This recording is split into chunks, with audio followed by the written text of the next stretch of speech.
লাউটা নেওয়ার পর লাউটাকে ছোট একটা টুকরো নিলাম, টুকরোটার খোসাটা ছাড়িয়ে নিচ্ছি।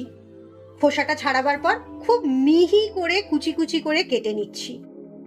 যত সরু করে কাটবে তত তাড়াতাড়ি সেদ্ধ হবে। পনির নিলাম 24 গ্রামের মতন, 1 চামচের মতো সর্ষের তেল দেবে এবং তারপরে লাউ দিলাম, লাউয়ের সাথে নুন দিলাম, নুন দিয়ে অল্প নেড়ে ঢাকা দিয়ে রাখছি।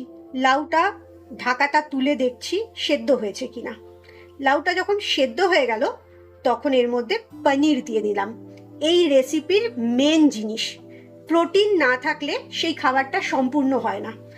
তুমি বাড়িতেও দুধ থেকে ছানা করে নিতে পারো, পনিরই দিতে হবে তার কোনো মানে নেই। আমি পনির কিনে এনেছি বলে ওটাকে ছানার মতো গুঁড়ো করে দিলাম।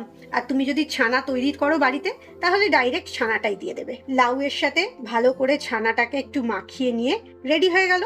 তোমার যখন অল্প খিদে পাবে তখন তুমি এটাও খেতে পারো। একটা কমপ্লিট খাবার, এর মধ্যে প্রোটিন আছে, ছানা বলে গুড ফ্যাট আছে, লাউয়ের মধ্যে থেকে ভালো ফাইবার আছে, জল আছে।